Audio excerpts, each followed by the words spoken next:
আসসালামু আলাইকুম। প্রিয় দর্শক, অন্য মঞ্চের আলোচনায় আপনাদের সকলকে আমন্ত্রণ জানাচ্ছি। সুপ্রিয় দর্শক শ্রোতা মণ্ডলী, আপনারা এই মুহূর্তে আমাকে যে যেখান থেকে দেখছেন এবং পরবর্তী যে যেখান থেকে দেখবেন, আপনাদের সকলকে জানাই আমি আমার প্রাণঢালা অভিনন্দন এবং শুভেচ্ছা। আপনারা ব্যানার এবং হেডলাইন যেটা করেছি সেটা দেখে বুঝতে পারছেন যে আওয়ামী লীগের নতুন কর্মসূচি আসছে এবং তা আসছে 11ই জানুয়ারির পর। 11ই জানুয়ারির পর অথবা 11ই জানুয়ারি, 12ই জানুয়ারি, যে কোনো মুহূর্তে জননেত্রী শেখ হাসিনা আন্দোলনের নতুন কর্মসূচি ঘোষণা করতে যাচ্ছে। আর সেটা হবে আওয়ামী লীগের ঘুরে দাঁড়ানোর মূল কাণ্ডারি। কারণ হচ্ছে আওয়ামী লীগ বিহীন নির্বাচন হবে না। আমরা বারবার বলছিলাম আওয়ামী লীগ বিহীন নির্বাচন হবে না, দেশের জনগণও বলছিল যে আওয়ামী লীগ বিহীন নির্বাচন হবে না। এর পরেও বর্তমান এই ইন্ট্রিম দখলদার গভর্নমেন্ট তারা নির্বাচন করতে চাচ্ছেন একতরফা নির্বাচন। বাংলাদেশের ইতিহাসে আজ পর্যন্ত কোনো দলকে আপনার নিষিদ্ধ রেখে নির্বাচন হয়নি। সব দলের অংশগ্রহণে নির্বাচন হয়েছে। হ্যাঁ, কখনো কখনো অনেক দল আপনার নির্বাচন করেনি, বয়কট করেছে, কিন্তু আওয়ামী লীগ কখনো বয়কট করেনি এবং আওয়ামী লীগ এখনও বলছে যে তারা বয়কট করে না, তারা নির্বাচনে বিশ্বাসী। আওয়ামী লীগ নির্বাচনে বিশ্বাসী এবং সেই নির্বাচন আওয়ামী লীগকে নিয়েই করতে হবে। আর আওয়ামী লীগকে না নিয়ে করলে কি অবস্থা হতে পারে বা কি হবে, এবং বিএনপি জামাত এই মুহূর্তে আওয়ামী লীগ নেতাকর্মী এবং সনাতনী ভাই বোনদেরকে কীভাবে হুমকি ধমকি দিচ্ছে, আপনারা জাস্ট এই ভিডিওটি দেখুন। এই ভিডিওটি দেখলেই বুঝতে পারেন যে কেমন এবং তাদের চরিত্রটা কি। আমি স্পষ্টভাবে বলতে চাই, যদি আওয়ামী লীগের কেউ থাকেন এবং সনাতনী ধর্মের যারা রয়েছেন, আগামীতে যদি ধানের শীষে ভোট দিয়ে আপনারা যদি বিএনপিকে এই দেশ পরিচালনার সুযোগ না দেন, আমি জিন্নাহ পবিত্র বাড়িতে দাঁড়িয়ে বলে যাচ্ছি, আপনারা কেউ এই বাংলার মাটিতে বসবাস করতে পারবেন না। এই বাংলার কোনো স্বাধীনতা থাকবে না। আপনারা ভিডিওটা দেখলেন। যদি বিএনপিকে আওয়ামী লীগ এবং সনাতনীরা ভোট দিয়ে দেশ শাসনের পরিস্থিতি সৃষ্টি না করে দেয়, তাহলে বাংলাদেশে আওয়ামী লীগ এবং সনাতনী কেউ থাকতে পারবে না। তার মানে থাকবে শুধু মোল্লা মৌলবীরা এবং বিএনপির এইসব চাঁদাবাজরা, মানে যারা দেশটাকে ধ্বংসের মুখে নিয়ে গেছে তারাই থাকবে। এটাই তো এই বক্তব্য, যে উনি জিন্নার পবিত্র বাড়ি থেকে ঘোষণা দিচ্ছেন যে যদি বিএনপিকে ক্ষমতা দেওয়া না হয় তাহলে আওয়ামী লীগ বা সনাতনী কেউ থাকতে পারবেন না। বর্তমানে 1 কোটির উপরে সনাতনী আছেন, আপনাদের সবাইকে জবাই করে দেওয়া হবে।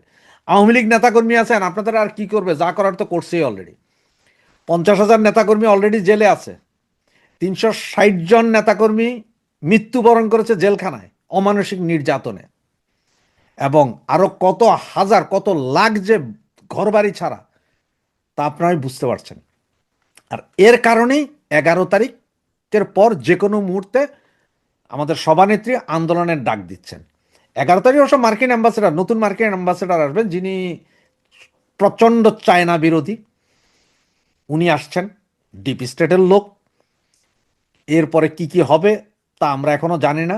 এদিকে তো সারা দেশের ম্যাক্সিমাম বন্দর, পোর্ট, বিমানবন্দর, নৌবন্দর সবই অলরেডি বিক্রি হয়ে গেছে, আর কিছু বাকিও নেই। আর এই দেশ রক্ষা করার জন্য, এই দেশের জনগণের ভোট এবং ভাতের অধিকার রক্ষার জন্য আমাদের সভানেত্রী জননেত্রী শেখ হাসিনা 11 তারিখের পর যে কোনো সময় বৃহৎ আন্দোলনের ডাক দিবেন। সেটা হতে পারে হরতাল, হতে পারে বিশাল বিশাল মিছিল, হতে পারে টোটাল ব্লক আউট, হতে পারে অসহযোগ আন্দোলনের মতো কোনো আন্দোলন। সেই আন্দোলনকে বেগবান করার জন্য নেত্রী অলরেডি এর আগেই বলেছেন যে নেতা কর্মী যে যেখানে আছেন সবাই ঐক্যবদ্ধ হয়ে আন্দোলন করতে হবে। হ্যাঁ, আমি আপনাদের মতো আমিও মানি, এখন আমাদের কোনো নেতা নেই, এখন আমাদের একজনই আছে, সেটা হচ্ছে জননেত্রী শেখ হাসিনা। যা আগে যেমন মিছিল হতো না, এক নেতার এক দেশ, বঙ্গবন্ধুর বাংলাদেশ, এখন আমরা বলবো এক নেত্রীর এক দেশ, শেখ হাসিনার বাংলাদেশ। আর এই শেখ হাসিনার বাংলাদেশ গড়ার জন্য, শেখ হাসিনাকে আবার দেশে ফিরিয়ে এনে, সসম্মানে দেশে ফিরিয়ে এনে ক্ষমতার মসনদে বসানোর জন্য আমরা 11 তারিখের পরে নেত্রী যেভাবে বলবেন সেইভাবে সারা বাংলাদেশে আন্দোলন বেগবান করবেন। আমরা যারা অনলাইনে অফলাইনে রাস্তায় যে যেখানে পারছেন সেখানেই এই আন্দোলন গড়ে তুলতে হবে, কোনো ভেদাভেদ ছাড়া, কোনো গ্রুপিং ছাড়া। আমাদের কাছে এই মুহূর্তে ভুলে যান কোনো গ্রুপিং, অমুক ভাই তমুক ভাই ভুলে যান, আমরা এক নেত্রীর নির্দেশেই কাজ করব। কারণ আমাদের এখন যদি আমরা গ্রুপিং করতে থাকি, আরও করতে থাকি, আমাদের অবস্থা আরও নিঃশেষ হবে। আপনারা বিএনপির নেতার সেই বক্তব্যটাই শুনেছেন, জবাই করবে আপনাদের, কেউ স্বাধীনভাবে থাকতে পারবেন না, সে বলেই দিচ্ছে, তারা কন্টিনিউ বলে যাচ্ছে। সুতরাং এই হায়নাদেরকে দমানোর জন্যই 11 তারিখের পর যেই কোনো মুহূর্তে নেত্রী যে আন্দোলন ডাক দিবেন, সেই আন্দোলনকে আমাদের সফল করতে হবে। জয় বাংলা। 2026 সালের 3রা জানুয়ারি ভোররাত, ভেনেজুয়েলার রাজধানী কারাকাস তখন গভীর ঘুমে আচ্ছন্ন, কিন্তু সেই নিস্তব্ধতা খান খান করে ধেয়ে এলো মার্কিন রণতরী আর যুদ্ধ বিমানের গর্জন। প্রেসিডেন্ট নিকোলাস মাদুরো যখন রাজপ্রাসাদে আয়েশ করছিলেন, তখন হঠাৎ মাঝরাতে তার বেডরুমের জানালা দিয়ে আঙ্কেল স্যাম মানে প্রেসিডেন্ট ট্রাম্পের কমান্ডোরা হ্যালো বলে হাজির হয়ে গেল। দর্শক, এই মুহূর্তটিকে কেবল একটি সামরিক অভিযান বললে ভুল হবে। এটি ছিল একবিংশ শতাব্দীর ভূ রাজনীতিতে এক বিশাল মহাপ্রলয়। ডোনাল্ড ট্রাম্পের হোয়াইট হাউসে প্রত্যাবর্তনের পর থেকেই ভেনেজুয়েলার উপর যে ম্যাক্সিমাম প্রেশার 2.0 বা চরম চাপের নীতি শুরু হয়েছিল, তার চূড়ান্ত পরিণতি হিসেবে অপারেশন সাউদার্ন স্পিয়ার কারাকাসের প্রেসিডেন্ট প্রাসাদের দেয়াল গুড়িয়ে দিল। ভেনেজুয়েলার প্রেসিডেন্ট নিকোলাস মাদুরো এবং তার প্রভাবশালী স্ত্রী সিলিয়া ফ্লোরেসকে তাদের বাসভবন থেকে আটক করে সরাসরি মার্কিন যুক্তরাষ্ট্রে নিয়ে যাওয়া হয়েছে। মার্কিন বিচার বিভাগের দাবি, মাদুরো কোনো সাধারণ রাষ্ট্রপ্রধান নন, বরং তিনি একটি আন্তর্জাতিক মাদক সাম্রাজ্যের সম্রাট। এই পুরো ঘটনাটি বিশ্বজুড়ে যে তোলপাড় সৃষ্টি করেছে তার গভীরে দেখা যায় এটি কেবল মাদকের লড়াই নয়, বরং এর পরতে পরতে মিশে আছে তেলের গন্ধ, ক্ষমতার দম্ভ এবং আন্তর্জাতিক আইনের এক জটিল গোলকধাঁধা। এক স্বাধীন দেশের ভিতরে ঢুকে এভাবে একজন রাষ্ট্রপ্রধানকে তুলে নিয়ে যাওয়া কি আন্তর্জাতিক আইনের পরিপন্থী নয়, নাকি এটি মার্কিন যুক্তরাষ্ট্রের সেই পুরনো মন্ডো ডক্ট্রিনের এক নিষ্ঠুর আধুনিক সংস্করণ? আজকের বিশ্লেষণে আমরা দেখব মার্কিন ডেল্টা ফোর্সের সেই শ্বাসরুদ্ধকর অভিযানের বিবরণ থেকে শুরু করে ভেনেজুয়েলার তেল খনির উপর ট্রাম্পের চিরস্থায়ী নজর এবং পানামার সেই পুরনো ইতিহাসের পুনরাবৃত্তি। বিস্তারিত জানতে চলুন যাওয়া যাক বিশ্লেষণে।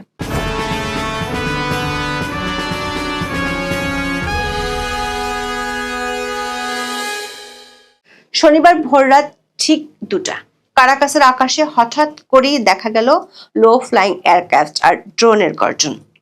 লা গুয়ারা, হিগারোত এবং বারুতা এলাকাগুলো কেঁপে উঠল একের পর এক বিস্ফোরণে। প্রত্যক্ষদর্শীদের মতে অন্তত 7টি বিশাল বিস্ফোরণ ঘটেছিল, যার লক্ষ্যবস্তু ছিল প্রধানত ভেনেজুয়েলার সামরিক ঘাঁটি এবং যোগাযোগ ব্যবস্থার অ্যান্টেনাগুলো। বিশেষ করে ফোর্ট থিওনা, যা ভেনেজুয়েলার বৃহত্তম সামরিক কমপ্লেক্স, সেখানে আগুনের লেলিহান শিখা দেখা যায়। মার্কিন প্রতিরক্ষা দপ্তর এবং সিবিএস নিউজের তথ্য মতে এই অভিযানটি পরিচালনা করেছে মার্কিন সেনাবাহিনীর অভিজাত ডেল্টা ফোর্স এবং 160তম স্পেশাল অপারেশন এভিয়েশন রেজিমেন্ট। তারা অত্যন্ত নিখুঁতভাবে লা কার্লোটা বিমান ঘাঁটি এবং মাদুরোর বাসভবন মিরা ফ্লোরেস প্রাসাদের সুরক্ষা বলয় ভেঙে ভেতরে ঢুকে পড়ে। পুরো হামলাটি স্থায়ী ছিল মাত্র 30 মিনিটেরও কম সময়। প্রেসিডেন্ট ডোনাল্ড ট্রাম্প তার স্বভাবজাত ভঙ্গিতে ভোরে ট্রুথ সোশ্যালে বিশ্বকে এই অভাবনীয় খবরটি জানান। তিনি দাবি করেন মাদুরো এবং তার স্ত্রী সিলিয়া ফ্লোরেসকে সফলভাবে আটক করা হয়েছে এবং তাদের বিমানে করে ভেনেজুয়েলার বাইরে মার্কিন মূল্যকে উড়িয়ে নিয়ে যাওয়া হয়েছে। এটি ছিল এক কথায় একটি ব্লিটজক্রিগ বা অতর্কিত হামলা, যা এতটাই দ্রুত ছিল যে মাদুরো তার স্টেট অফ এমার্জেন্সি ঘোষণার সময়টুকুও পাননি। এই অভিযানের কৌশলগত দিক বিশ্লেষণ করলে দেখা যায় যুক্তরাষ্ট্র সরাসরি সম্মুখ যুদ্ধে না গিয়ে সার্জিক্যাল স্ট্রাইকের মাধ্যমে নেতৃত্বের কেন্দ্রকে আঘাত করেছে। প্রশ্ন হলো, কেন যুক্তরাষ্ট্র এমন একটি চরম পদক্ষেপ নিল? আগে শুনি যুক্তরাষ্ট্র কি বলছে, তারপর জানবো পর্দার আড়ালের কাহিনী কি। যুক্তরাষ্ট্র মাদুরোকে ধরার জন্য যে আইনি ঢাল ব্যবহার করেছে তার গাল ভরা নাম হলো নার্কো টেরোরিজম।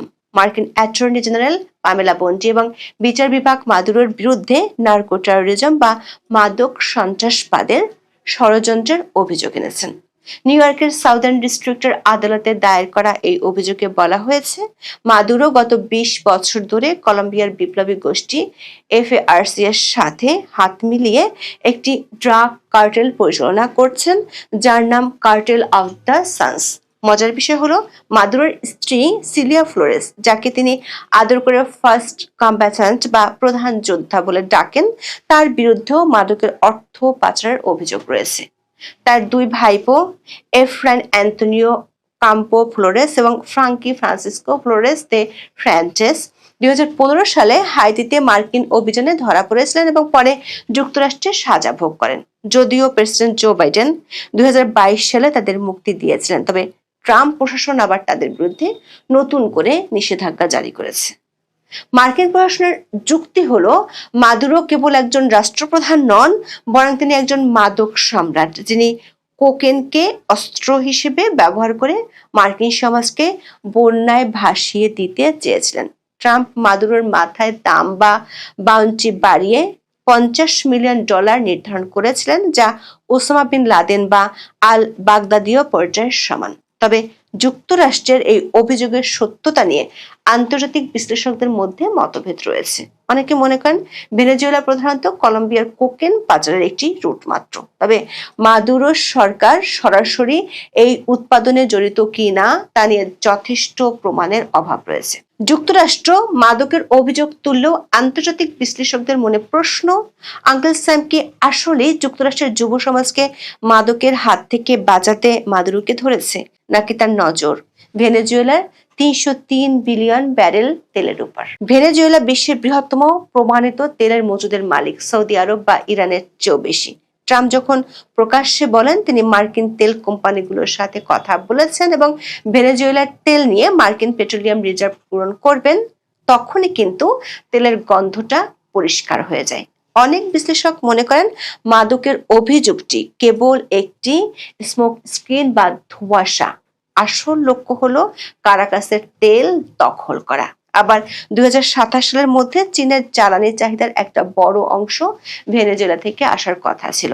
মাদুরোকে সরিয়ে সেখানে একটি মার্কিনপন্থী সরকার বসাতে পারলে ট্রাম্পের এনার্জি ডমিনেন্স বা জ্বালানি আধিপত্যের নীতি সফল হবে। বিশ্লেষকদের মতে মাদকের অভিযোগটি কেবল একটি আইনি আবরণ মাত্র। যুক্তরাষ্ট্রের মূল লক্ষ্য হলো ওরিনোকো অয়েল বেল্ট এবং সেখানকার খনিজ সম্পদ। ভেনেজুয়েলার প্রচুর পরিমাণে সোনা এবং রেয়ার আর্থ এলিমেন্ট রয়েছে, যা আধুনিক প্রযুক্তির জন্য অপরিহার্য। ট্রাম্পের চোখে এই সম্পদগুলো হলো আমেরিকার সেই পুরনো অধিকার যা চ্যাভেজ জাতীয়করণ করেছিলেন। যদি মাদুরোকে সরিয়ে একটি অনুগত সরকার বসানো যায়, তবে ট্রাম্প প্রশাসন হয়তো ভেনেজুয়েলার তেল ক্ষেত্রগুলো আবার একজন মোবিল বা সেভরনের মতো বড় মার্কিন কোম্পানিগুলোর হাতে তুলে দেবে। সেই বন্ধু বা মিত্র সরকারের প্রধানও ট্রাম্পের হাতে আছে। এই অভিযানের পেছনে কেবল মাদক নয়, বরং ভেনেজুয়েলার ক্ষমতার মসনদে একজন বন্ধু বসানোর পরিকল্পনা রয়েছে বলে অনেক বিশ্লেষক মনে করছেন। আর সেই বন্ধুটি হলেন 2025 সালের নোবেল শান্তি পুরস্কার বিজয়ী ভেনেজুয়েলার বিরোধী নেত্রী মারিয়া করিনা মাচাদো। দর্শক, কি অদ্ভুত ব্যাপার!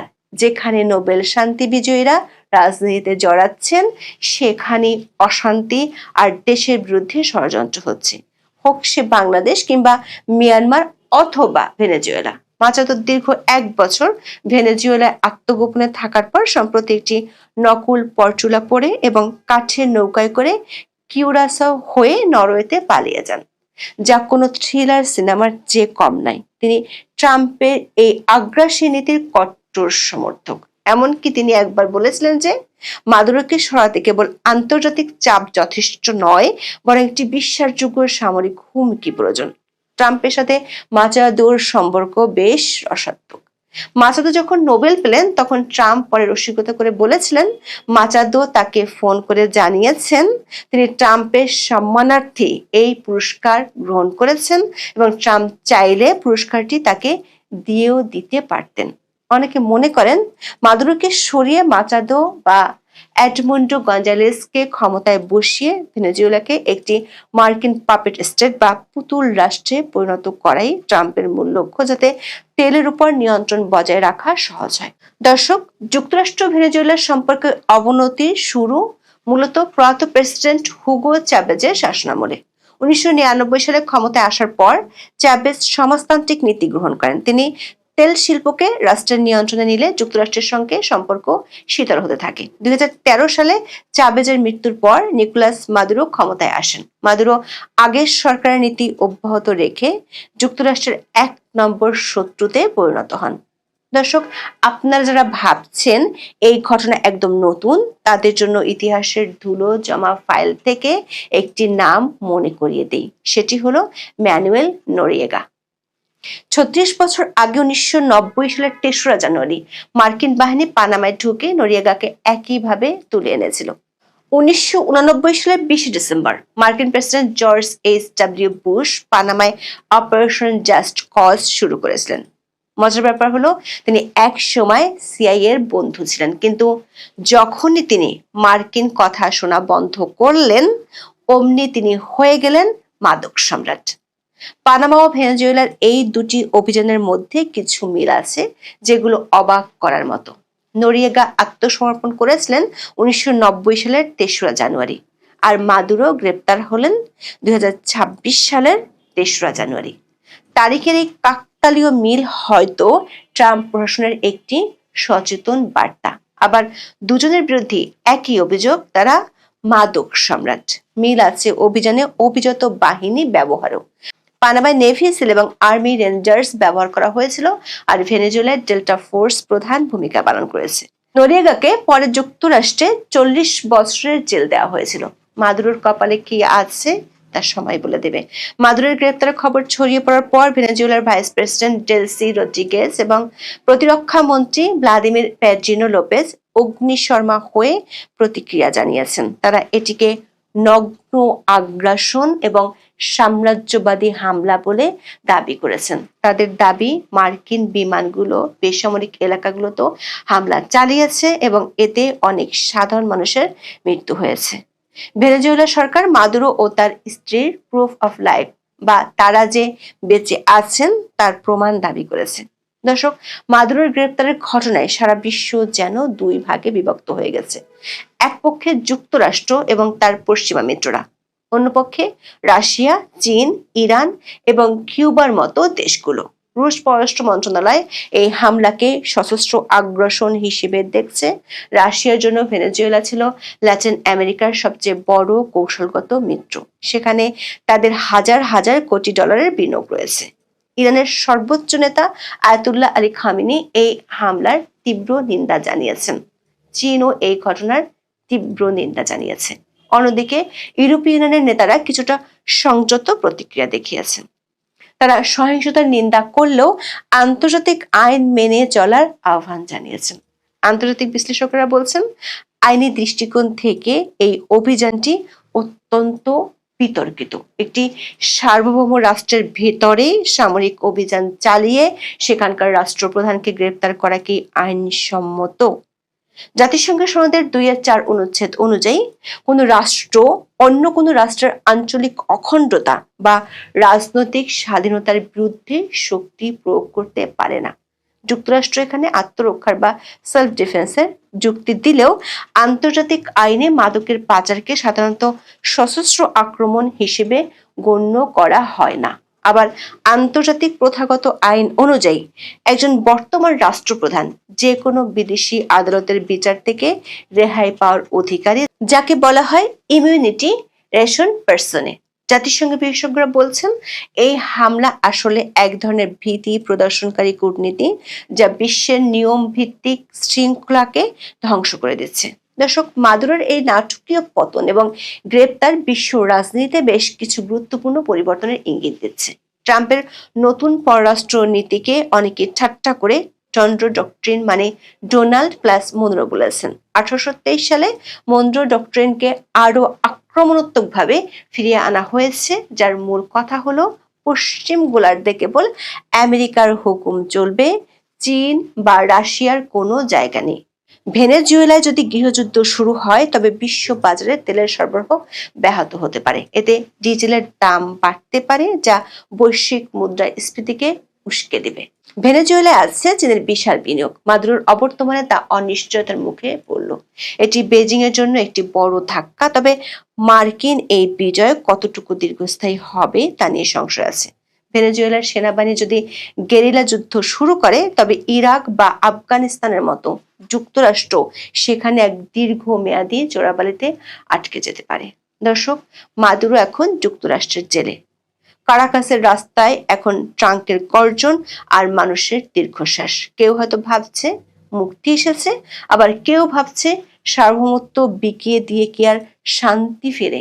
আর মাদুরো নিউ ইয়র্কের কোন এক হিমশীতল সেলে বসে হয়তো তিনি এখন সে চ্যাবেজে সে ছোট্ট পাখিটিকে খুঁজবেন, যে এসে তাকে বলবে যে এটি কেবল একটি দুঃস্বপ্ন ছিল। কিন্তু বাস্তবে ডেল্টা ফোর্স আর ট্রাম্পের সোশ্যাল মিডিয়া পোস্ট তাকে মনে করিয়ে দেবে যে খেলার নিয়ম এখন বদলে গেছে। শেষ কথা হলো, ভূ রাজনীতিতে কোনো স্থায়ী বন্ধু বা শত্রু নেই, আছে কেবল স্থায়ী স্বার্থ। আর ভেনেজুয়েলার ক্ষেত্রে সেই স্বার্থের নাম হলো কালো সোনা বা তেল। মাদুরো হয়তো সেই সোনার খনির ভুল পাহারাদার ছিলেন, যার মাসুল তাকে এখন মার্কিন আদালতের কাঠগড়ায় দিতে হবে। এখন এ পর্যন্ত। সবাই ভালো থাকুন, সুস্থ থাকুন, নিরাপদে থাকুন। দেখা হবে আগামী পর্বে।